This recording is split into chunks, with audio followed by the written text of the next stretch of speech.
পয়গম্বর আরবি সাল্লাল্লাহু আলাইহি ওয়াসাল্লাম একটা কবরের পার্শ্ব দিয়ে হেঁটে যাচ্ছেন। আল্লাহ পাক রব্বুল আলামিন ওহীর মাধ্যমে জানিয়ে দিয়েছেন, পয়গম্বর এই যে কবরের পার্শ্ব দিয়ে আপনি হেঁটে যাচ্ছেন, এই কবরে আপনার একজন সাহাবী আযাবের গ্রেফতার হয়ে গেছে। পয়গম্বর জানেননি আপনার এই সাহাবী কেন আযাবের গ্রেফতার হয়েছে? আল্লাহ পাক রব্বুল আলামিন জানিয়ে দিলেন, পয়গম্বর আপনার এই সাহাবী উটের প্রস্রাব থেকে বেঁচে থাকতো না, এই কারণে আযাবের গ্রেফতার হয়েছে।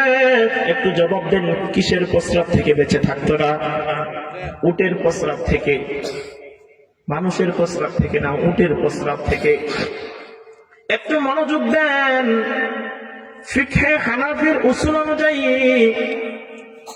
কোন একটা বস্তু নাপাক হওয়ার ব্যাপারে যদি বিপরীতমুখী দলিল পাওয়া যায়, এক দলিলের আলোকে এই বস্তুটা নাপাক, অপর আরেকটা বিপরীতমুখী দলিলের কারণে এই বস্তুটা পাক, এইরকম বিপরীতমুখী দলিল পূর্ণ একটা বস্তু যদি দুই ধরনের দলিল পাওয়া যায়, তাহলে ফিকহে হানাফির উসুল অনুযায়ী এটা হালকা নাপাক।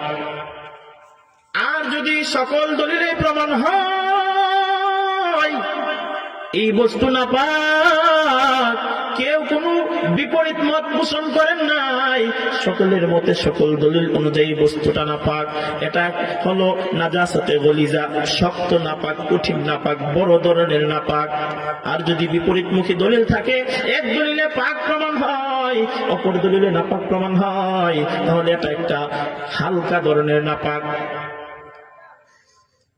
ওই যে উটের প্রস্রাব হানাফি উসুল অনুযায়ী, ফিকহে হানাফি উসুল অনুযায়ী হালকা ধরনের নাপাক, কারণ হাদিসে উরাইনা নামক একটা হাদিস আছে। এই হাদিসের মধ্যে পয়গম্বর আরবি সাল্লাল্লাহু আলাইহি ওয়াসাল্লাম একটা সম্প্রদায়কে একটা বিশেষ রোগের কারণে উটের প্রস্রাব পান করার নির্দেশ দিয়েছিলেন। সুবহানাল্লাহ পড়েন। বিশেষ একটা রোগের কারণে উরাইনা গোত্রকে পয়গম্বর আরবি সাল্লাল্লাহু আলাইহি ওয়াসাল্লাম উটের প্রস্রাব পান করার জন্য বলেছিলেন। এই হাদিস থেকে প্রমাণ হয় উটের প্রস্রাব পবিত্র।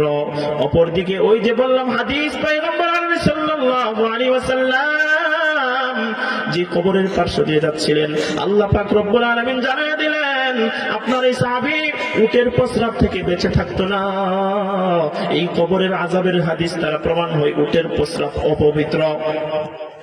উভয় ধরনের দলিল পাওয়া যায়, অতএব প্রমাণ হলো ফিকহে হানাফির উসুল অনুযায়ী উটের প্রস্রাব হালকা ধরনের নাপাক।